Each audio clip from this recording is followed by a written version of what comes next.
What's going on, everybody? I'm Sam Elsner. I'm your host for the Strength Pages podcast, also the head organizer of the Strength Pages community.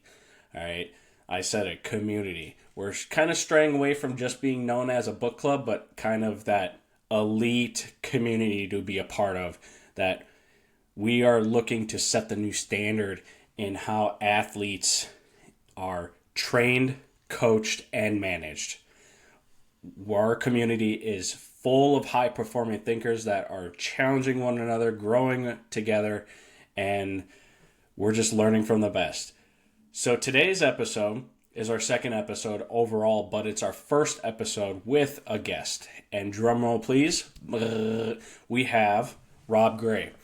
Rob is a pioneer in education of anything motor learning and skill acquisition.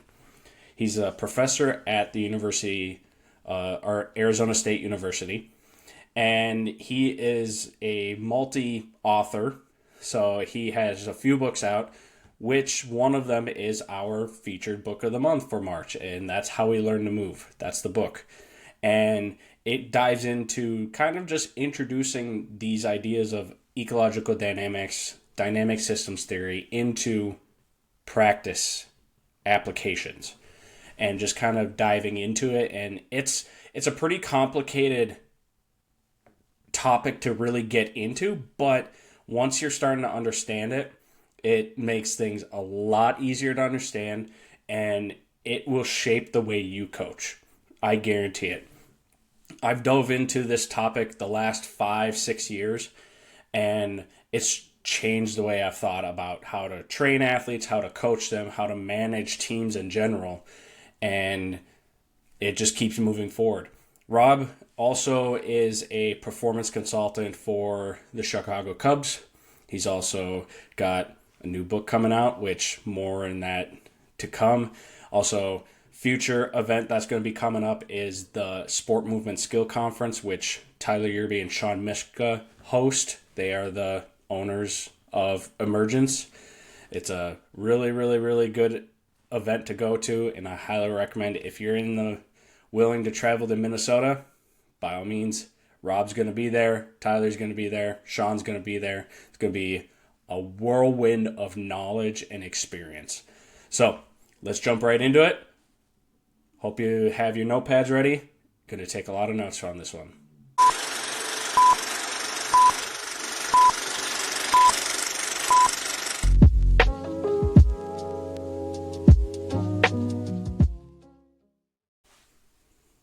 How's the morning going for you?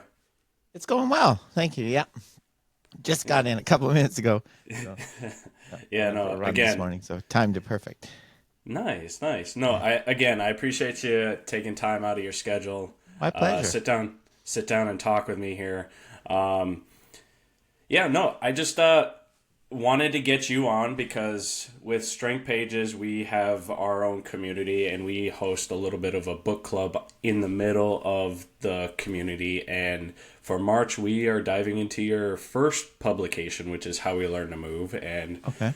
Kind of diving into it, deep into all of the theories, applications, and all that. And I thought it was a great introduction to skill acquisition, constraints-led approach, all of that, and for our members. And you know what? I thought let's get you on here. Yeah. No, it's great. Yeah, I'm happy to. Yeah. No. If you would like, can you just share a little bit more, just your journey into skill acquisition and motor learning, and like what really got you into it? So I started out, I was an athlete myself. I played mostly ice hockey. I'm from Canada. Okay. So ice hockey and soccer were my two big sports as growing up. And I wasn't like the most physically gifted athlete, but I seemed to make up for it a little bit by kind of being, at one step ahead, being able to anticipate what's going to happen next. And so I always kind of wanted to understand that. I always wanted to know how I could help that. And I kind of when I went into university, I went into psychology and I studied kind of vision. My main focus was visual control of action. And from there, I initially started out, I kind of started out more broadly as a performance scientist. I did research on driving and aviation because it was easier to get funding than focusing on sport. Yeah. And as I've gone along, I've gotten more focused on sport. Uh, and, through the podcast and my books, I've gotten opportunities to consult with teams and work with. That's where it's really gotten exciting.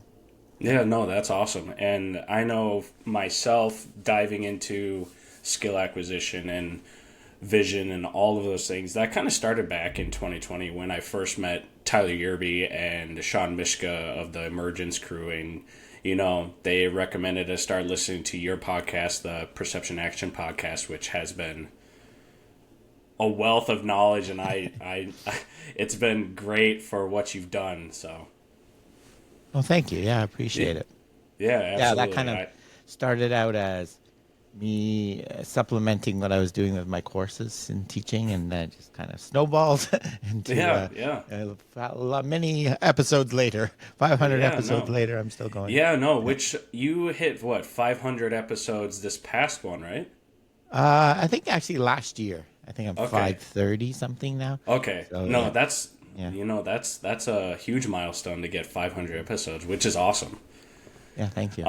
Yeah, no. And can you tell me a little bit about, were there any type of key moments or influences that really shaped how you think about how athletes learn and adapt?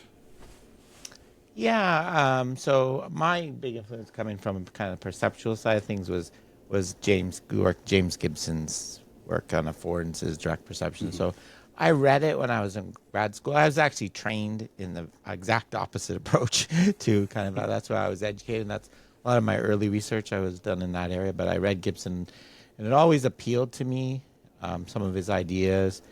And then as I've gotten more and more, particularly when I kind of really was trying to apply. So I had research I've done and models and theories, but when you actually, I highly recommend this to any researcher. When you actually have to go to how do I make this one player standing in front of me better? Right, it really pushes your ideas, and it kind of, Yeah. I really kind of cemented for me the value of some of his ideas, and then bringing in Bernstein, and then when when people started to pull those ideas together, ecological dynamics is the fancy word for it now. Yeah. Then I really made a lot of sense to me, and I started to have some success with that. Good. And are you I know you're still involved with Arizona State University as a professor, right? Are you dealing with any teams right now currently or consulting with any of them? Yeah, so my main sport I work in is baseball. I've done a lot of research in baseball, and so I'm working this year. I'm working with the Chicago Cubs. So Okay. they're, which is nice because they're spring training facilities here in Arizona. So it's a short drive for me to go there Yeah. instead of Yeah. last couple of years I was with the Boston Red Sox in Florida, which is a bit of a Um, haul to get there. So I work with them in baseball, and then I do kind of one off with different teams in other sports and different things. So, so I work in a fairly wide range of sports, but baseball is my main focus. I've worked within the baseball and softball community a little bit too, and what is one thing about that sport that you have found that has been a little challenging when you're implementing these ideas and try to improve skill? The main challenge. I guess, baseball has been pretty good. I think it's one of the better sports, kind of adopting some of these ideas, willing to try to. But there's kind of, all the tradition of, that's the way we've always done it. We need so many reps of this, or, hitting a ball off a tee. That's what I always done. So that's kind of breaking that the way of thinking. You got to get the fundamentals of how to swing before you hit, or how to dribble before you play basketball. The fundamentals idea is still kind of persistent and a little bit hard to shake sometimes. How do you go about, I guess, addressing those trying to break the norms of what has been working for so long, or what we've been doing for so long, versus like this new way of thinking. Because one of the things about strength pages, like I've always wanted to do, is be able to challenge the norm Mm-hmm. in how we coach, manage, train athletes, and make them more robust, adaptable humans. Mm-hmm. And in my career, I was always challenged. I had a challenge of trying to swing different perspectives from what we've always done in the past to like, okay, like this is the new way of doing it, kind of thing. What's been your kind of approach to that? Yeah, we kind of the expression I like to use is meeting coaches where they are. Kind of, how okay you have this drill that you like to do, whatever. Can we how can we change it to make it a little more game like Mm-hmm. and a little like usually I start with how can we add some variability to it to change it so it's you're not repeating the same exact thing over and over. And a lot of questions I a lot of times ask why. Why does the skill have to have this feature, right? Why? It's just because, like, let's look at a bunch of really elite athletes. Do they all do that exact thing? No, probably not. So why can they?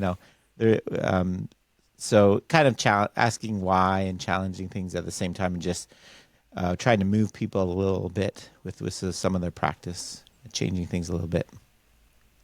Yeah, no, I agree. Like that helps is asking why, and I like what you Yeah, said about meeting coaches where they're at, and I think I've mentioned this too, or I've heard it sometime in my career. It's like meeting the athlete where they're at too, and not expecting them to be at yeah. a certain spot or along like the athletic development, timeline of things.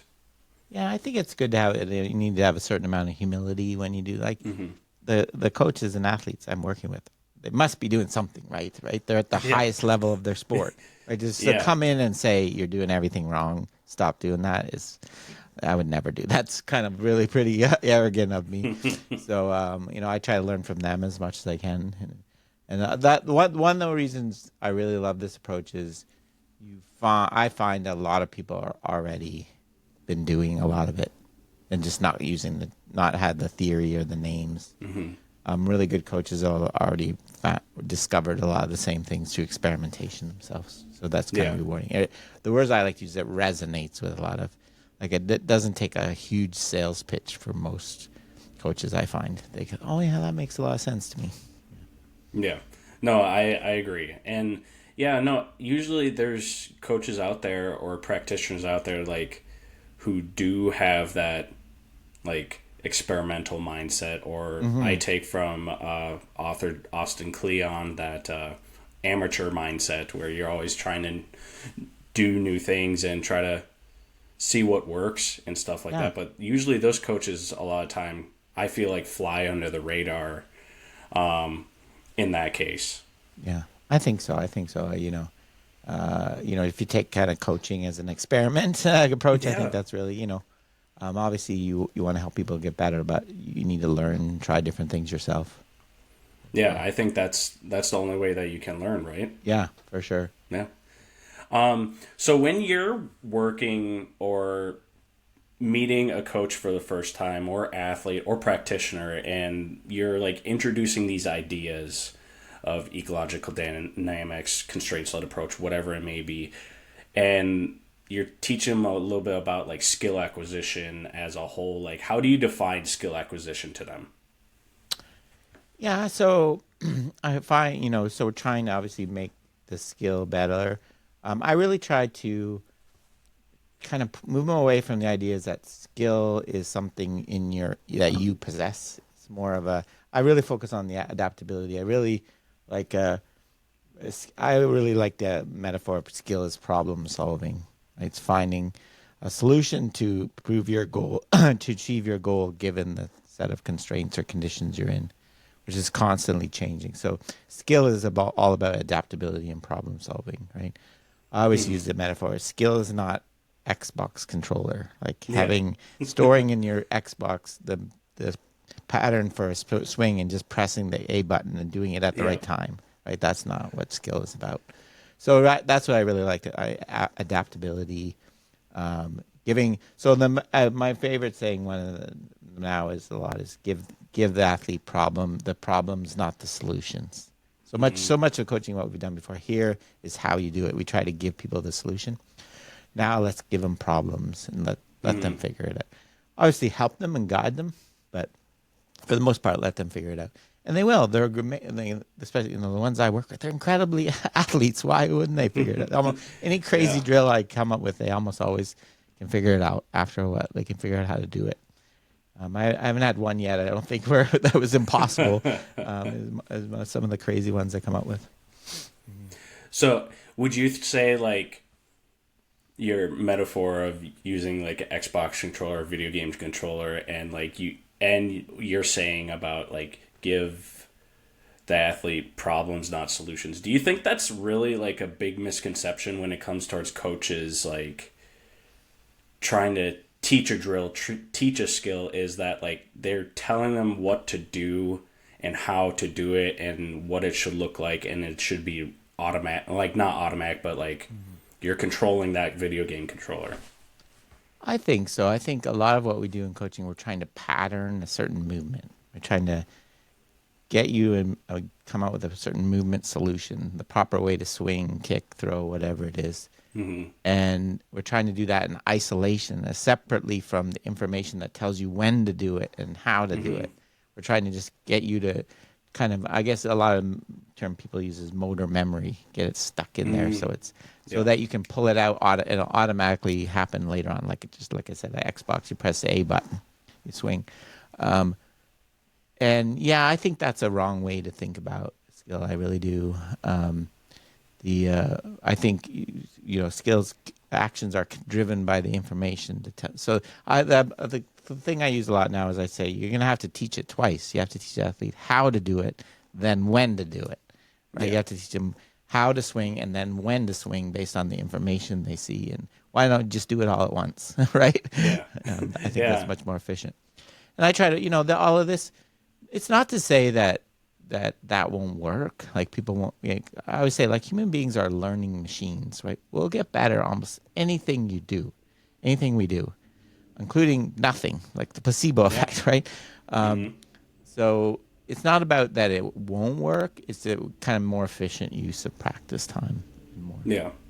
And especially when we're talking about team sports, when it's just so frustrating when you have a whole team there. Why are you having players practice by themselves, kick off a wall or dribble around? They could do that at home, right? Yeah. They have a whole team there that finally can play with. Why aren't we using that? Yeah. Yeah. No, I agree with you on that. And that when I was working with team sports, the one thing when I was a couple of years into learning these ideas and theories, like one of the big things I love doing is having them interact with each other, because that's what they do. Like in sport is they interact with live human beings and not like cutouts of somebody that are just stationary or a wall, like you mentioned there. Yeah. Something on the ground, agility ladder or a cone or whatever it is. Yeah, for sure.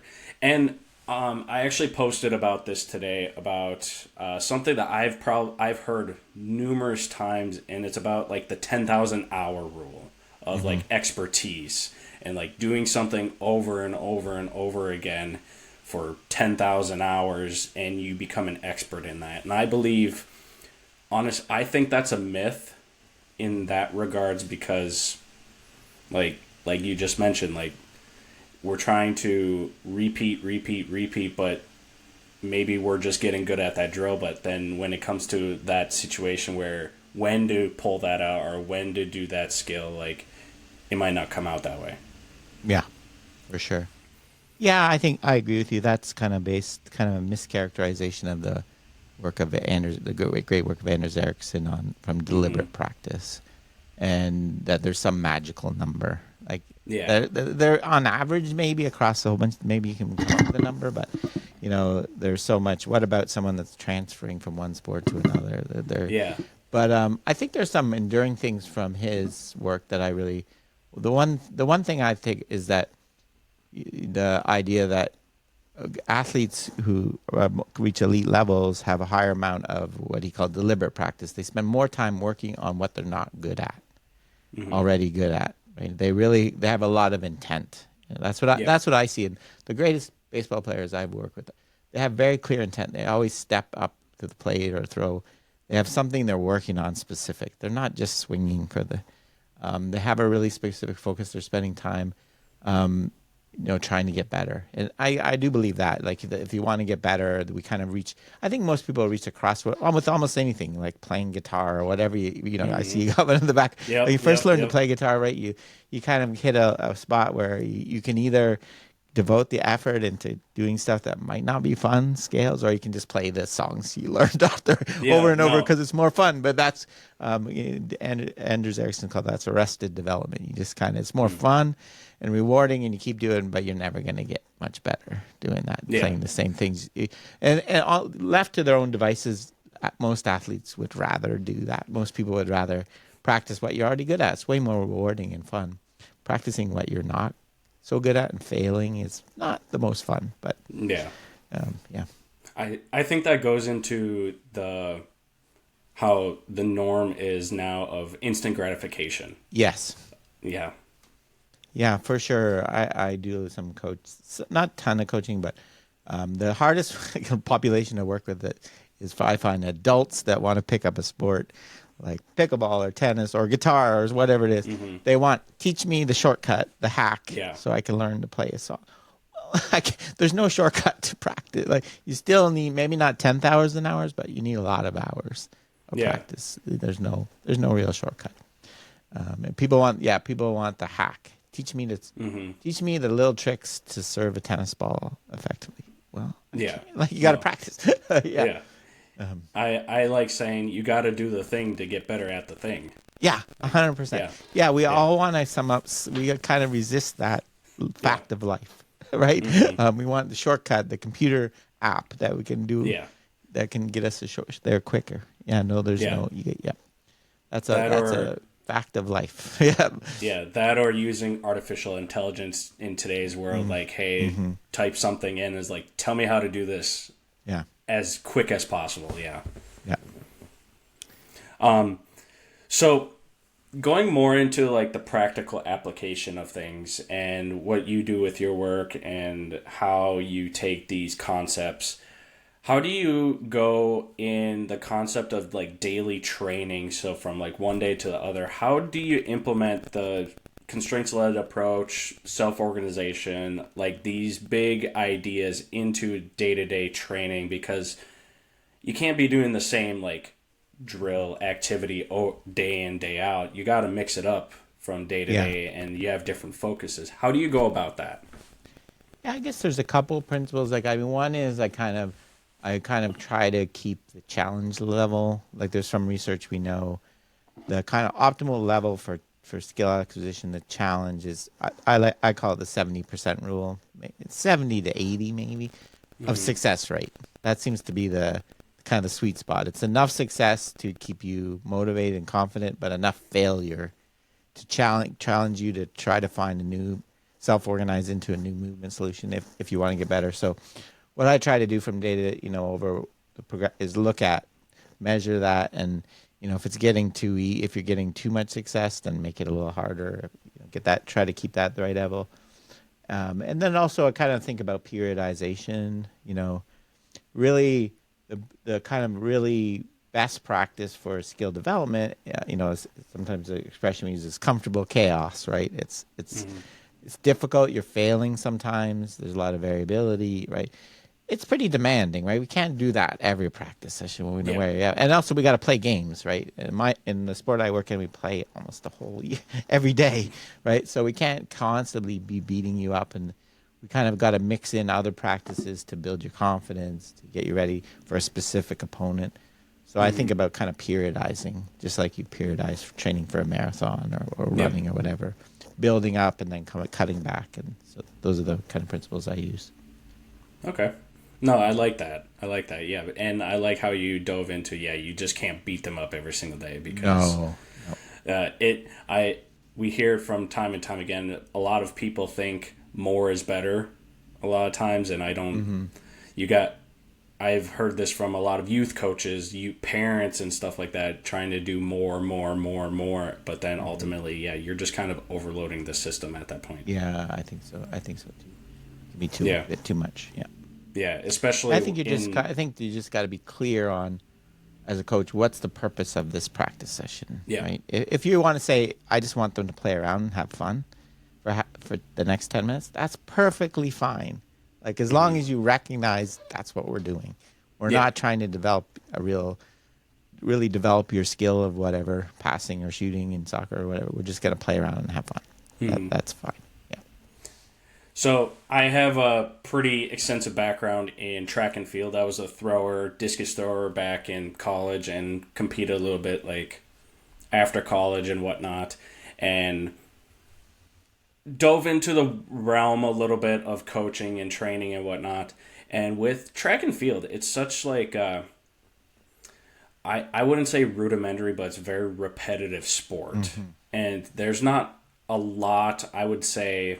I mean, there's obviously certain constraints or certain factors that play into performance. How would you go applying these type of ideas and theories to track and field, swimming, like these individual type sports? Yeah, I like to think, I think in terms of the kind of the demands of the sport, the like something like baseball, like for example, our example I always use is the NFL running back versus a sprinter. Right? The NFL running back has to have a lot of variability in their movement. Right? They got to be reactive to the defense. We're going to sprinter. You're doing much more consistent constraints. So I still think they benefit. You still need some variable conditions. Still need to get them to explore and find a solution for them. It's a bit less though, because it's more the constraints are much more consistent. You're running the same direction every time, the same distance. But your body's going to have different levels of fatigue, different levels of muscle soreness. Your start, right? You don't want to have like, if you're slightly off on your start, you don't want your race to be over, right? You want to be able to adapt to, and your strides or whatever. There's going to be so having some building in some variability and constraining, I still think is beneficial. Yeah. Okay. And just you need a bit less. Yeah. Yeah. And in my sport, for sure. we do it a little bit with like a baseball hitter versus a pitcher, right? But baseball hitting's a reactive skill, so you need a ton of pitching. You're driving the action, so you can. Yeah. It's easier to produce a consistent movement pattern. Not the same. Still don't think there's zero variability ever, but it's going to be lower. Yeah, even on those type of sports or those that are, like you mentioned, pitching, like they're the driver of the action there. Like there's always some room for variability in there. Yeah, I think so. I really think, whether it's, if you're talking about constraints, putting something on the ground, altering their stride, I still think, I try to move the concept I like is representative design, right? We're trying to give the athletes problems that have the same kind of structure as that thing in the game, but we're not trying to. The purpose of practice is not trying to get you to move in the exact way you will in the game, right? So if we put something on the ground that makes you stride slightly longer than when you really run, I think you have to adjust your stride. It kind of. We're not doing that because that's what we want you to do in a race. We're doing that because you solving that problem makes you more adaptable to other changes and constraints that might come up in the race. Yeah. And I guess when it comes towards like more representative practice design, obviously you have like the spectrum of total representativeness where it is like you're performing on stage, playing the actual game. How do you go about trying to make practices as, I guess, real life game like in that sense? Yeah, I think there's there's a few key elements. I've kind of there's a tool the representative practice assessment tool. It was developed by Lyndon Krause and Damien Farrow in Australia for tennis. I usually adapt it for a multi-sport. So I'm looking for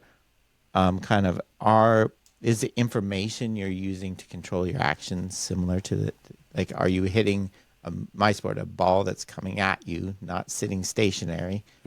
Is the action the same? The kind of the forces you need, the thing. Critically, are there decisions and options, or like I think unpredictability is really a key to developing skill, right? If the athlete knows exactly what they have to do before the thing starts, then it's really that's fundamentally different than the sport you're going to face. You don't know who you're going to pass to once you get the ball. But you have to look and pick up information. So I always want multiple decisions, options for the athlete. So those are some of the key elements. And if it has that, I think I'm pretty happy. Like, in my sport, we use weighted bats, longer bats, and you're never going to use that in the game, right? Yeah. Because we're not trying to pattern in the movement that you're going to use in the game. We're giving you a problem that you have to solve. Learning how to get a longer bat around through the strike zone and hit the ball is what you have to do to solve that movement solution is incredible. I think it's incredibly powerful. That's the same kind of what you're gonna have to do when you get tired or you get a little injury or something. Same fundamentally way you're gonna have to solve a movement solution, or a pitcher throws way harder than you're used to. So yeah, that's kind of the idea of representative design. Okay. No, I like that. I like that. That kind of. Yeah, I think moving away from the game for a purpose, right? What are you trying to achieve with it? I think. Yeah. Okay. And I guess this next question I got from one of our members. He is, he's told me that he's been listening to your podcast, reading your books and whatnot, and kind of diving into this. He, in the world of mixed martial arts, and he asked, what's your thought process or framework that you use to develop games or activities when using the CLA approach to emerge specific skills or behaviors? Yeah. So when you're developing games, so I think there's a few kind of principles I use. One is, right, the basic idea of the constraint set approach, I think, is, can I think of something to add to practice that's going to take away what you're doing now and encourage you? So if you always, I don't know, a good martial arts, like if you're always punching with your left hand or always punching from a certain distance, kind of what can I add to practice to take that away from you, make it no longer effective? So it encourages you. I think to me, it sounds funny, failure is the best motivator for you to try something else and move in a different way, rather than a coach saying, do this. Like make it so what you're doing doesn't work anymore. So yeah, constraining, taking away something, incentivizing kind of with rules and points and scoring systems, I think it is a good way. Another good way I think about games. Okay. Trying to, so those basic ideas, yeah.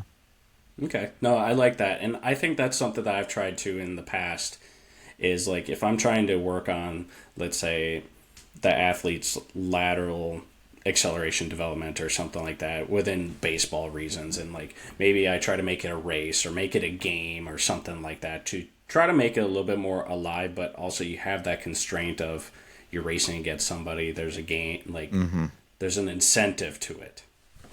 Yes, yeah. Yeah. The expression we use sometimes is constrain to afford. So constrain to make something else attractive, make like moving closer or doing this move or whatever it is, make it more attractive, more inviting to the athlete in some way. To kind of steer this conversation into more like what's going on developing, are you seeing any new developments in the skill acquisition field, motor learning field that are honestly exciting you? I think just continuing to spread. Also, I think this is seeing it spread outside of this approach, outside of just sports as well. I've started doing some work, and people are really started. One of the exciting areas is in police training, right? If anyone needs to be able to adapt to an completely unpredictable environment, it's a police officer. But we train them here. Here's what you do when this scenario happens. Here's what you do, and there's no possible way a trainer can predict all the possible scenarios a police officer can face. So I think that I'm seeing in education and business. But yeah, I think I think we're reaching a point where we were starting to define some of the kind of get into the nitty gritty of, people designing different games, ideas for what happens when a game doesn't work and how to adapt it. So getting more into the nitty gritty of it is exciting me.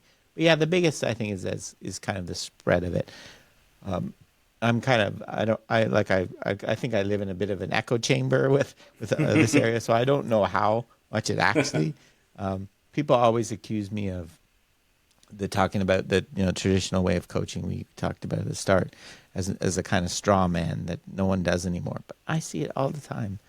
The traditional of telling an athlete what to do, and I see it everywhere still. So at the same time, we kind of get this different view. It's still frustration sometimes. Yeah. Yeah, no, I hear you. Like you mentioned, yeah, you see the straw man, like old traditional ways of doing things, and like I see it all around too still. But I've seen this. Like, I haven't seen it in the police academies or training like that, which actually makes so much sense, especially with how unpredictable situations can turn. I mean, also here, I live in Minnesota, you have the weather as a factor as well, so that's something too. Never really thought about that from outside of sport, but I've seen the spread of a lot of this information, these concepts, like more as I started going into the field, and I'm sure it's always been around, but when I started diving into it back in 2020 when meeting Tyler and Sean, like it was kind of being accepted, but it could be an ode to you, ode to them, that they're like spreading a lot of this information as well. Yeah. Yeah. Yeah, and I think people like Alex Arama, who's in basketball, with the Cleveland Cavaliers this year, the best team in the NBA. So hopefully that will give a little motivation. Yeah. You can't always guarantee that it's going to work that quickly, but that's exciting that things are going well for him. Yeah. No, and I feel like some coaches that we come across that are so like cemented in their way, I guess, or like they're used to these traditional views. I guess what I feel like scares them about these new ideas is the unpredictability of things. And I've come across from CEOs of certain private facilities I've been at, other coaches, of where it's just, okay, this is what like I've researched all of this stuff. This is what I've been doing my whole career and stuff like that. And when trying to introduce this, since it is unpredictable and not like uniform, that's what scares coaches in this realm. Yeah. Yeah, I think so. I think in my latest book, I talk about some of the challenges. I think it's so going back to highly technical, repetitive coaching is like a safety blanket. It's really easy. You'll see some immediate gain. Like, I don't think learning gains, but you'll see performance gains, right? Yeah. If you tell kids how to do a layup in basketball and have them stand in a line and lift your leg, they'll probably make more layups, and it looks good. The parents are happy. It's a kind of easy thing to go back to. Whereas letting them kind of work things out in a small-sided game, it doesn't, especially at first, doesn't look as pretty and as neat and organized. So, yeah, that's a challenge. Yeah. You just have to get a bit more comfortable and kind of let go of the control of, that I'm the one that knows everything and knows the right way to do everything. I think it's challenging. I feel like that plays into the ego side of things too, where it's a little bit, I think. Yeah. I guess too, I noticed, I think reading through your first book, actually no, your second book, you talked about using virtual reality, I believe. Have you seen an uptick in technology use or anything along those lines that play into athletes or individuals getting ready for, the stage, like the show, basically? A little bit, I think. In my sport, I don't think VR's quite gotten there yet. I think a lot of teams already have it and just kind of playing around with it to check a box saying we're trying it. I haven't really seen it being used in any kind of pervasive way.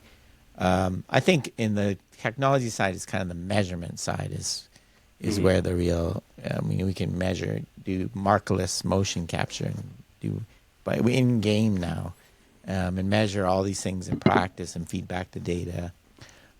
So that's kind of the technology side, and kind of do AI to analyze it and do kind of pick out patterns and things like that. So I think that's coming into the sport. But yeah, I don't know.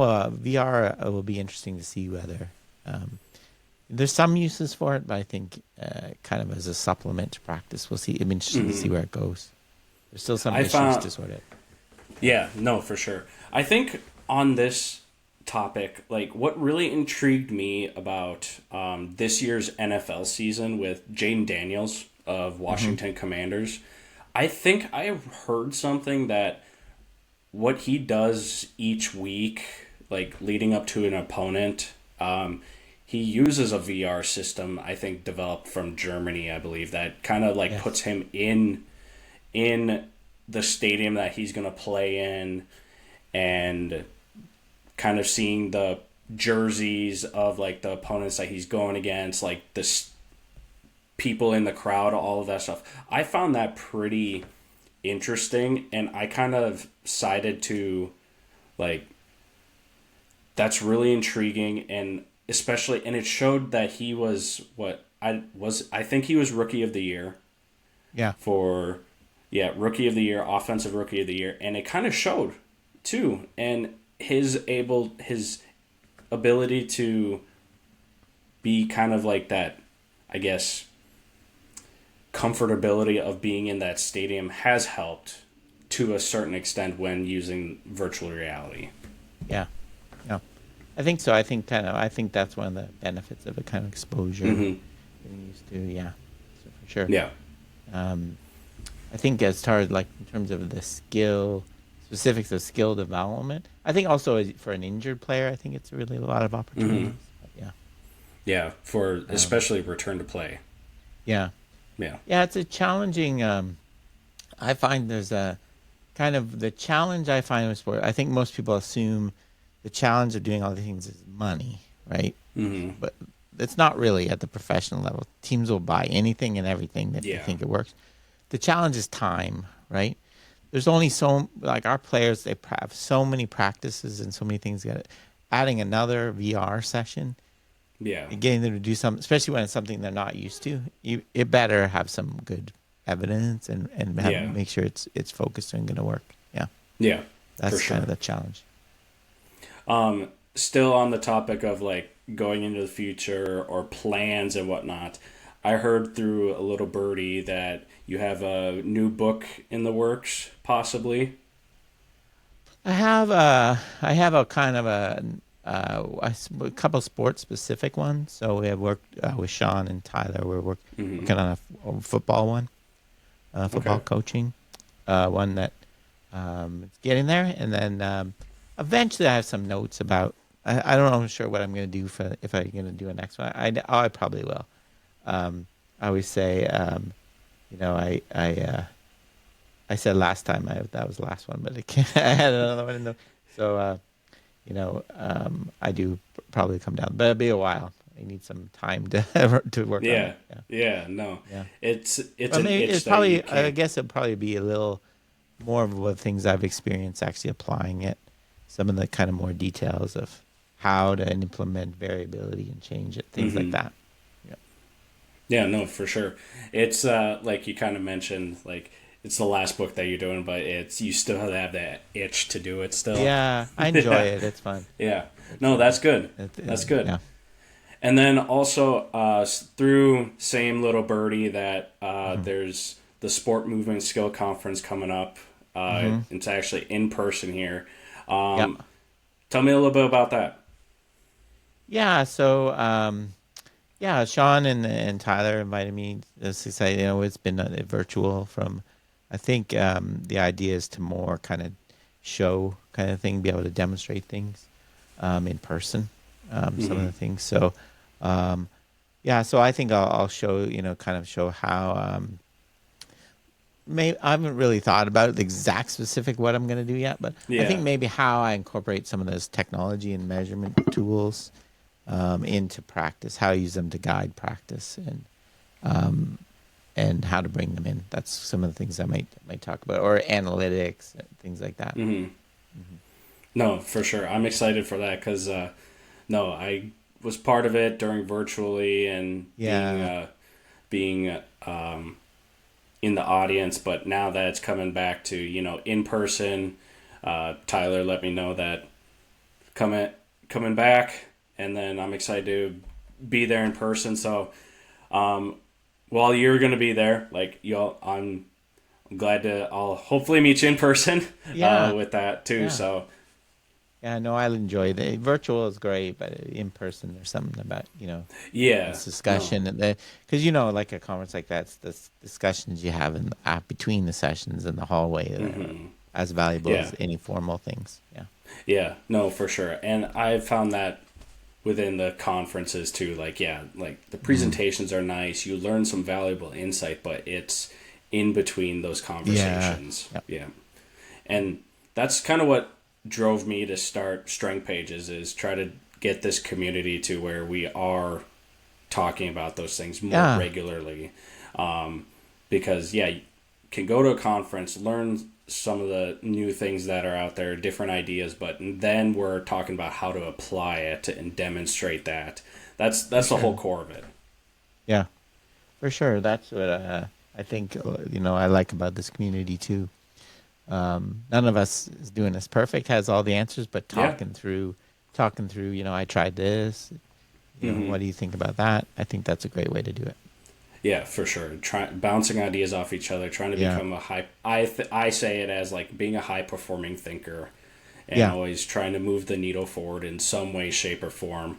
And that's just something that I've been wanting to do for a while. I just mhm. haven't. I decided, you know what, we're gonna pull the trigger on it. Yeah. That's cool. Yeah, Yeah. Well, good yeah, luck. Yeah, yeah. it's a No, I fun. appreciate it. Yeah, Yeah. I guess last thing I know, kind of just wrapping things up here, but when you have a coach that is first diving into these theories, it can be overwhelming at first, from the language, from the theory, from the science, and all that stuff. What is your piece of advice that you like to give them when learning this stuff? yeah. I think the biggest one is don't be afraid to experiment. I think there's kind of two stages I see. I see there's a kind of a copy and paste kind of. Oh, I saw constraints that approach example of a drill for whatever my sport is on like YouTube or whatever. I'm going to try that, and then you kind of then the next stage is learning to adapt that and build on it because you understand why it works. And Mm-hmm. so yeah, I think I would kind of try. Don't spend too much time trying to design the perfect drill. Just try it out and see what happens, right? Mm-hmm. Because you probably fail at some of them first, but you learn from that. So yeah, I think that, and then the language, just kind of keep building and don't try to, I think I've kind of focused on language, kind of building it slowly, right? Um, like I really like, um, for example, the coaches I were consistently using the term constraints and understanding what that means, right? Because I think then when you say, oh, a heavy bat is a constraint, then you understand what its purpose is and why I put it in Mm-hmm. there. Um, and variability and affordances. So you can slowly build on it. You don't have to have a complete lexicon in Yeah, your head of every term. So yeah, I think that don't be intimidated by that. Share your ideas with other people. Get like I don't know, a fancy word for it is mastermind, but a coach has been doing this mm-hmm. for years. Talk with other coaches and in both your sport and other sport. I think it's a great way to do it. Perfect, perfect. Well, Rob, I appreciate your time here today. Again, like I'll see you when the Sport Movement Skill Conference is officially released here in the summer, I believe. I don't have too many details on that, but I'm excited for it. Thank you again for hopping on. My pleasure, Sam, and good luck with everything you're doing. Yeah, thank you.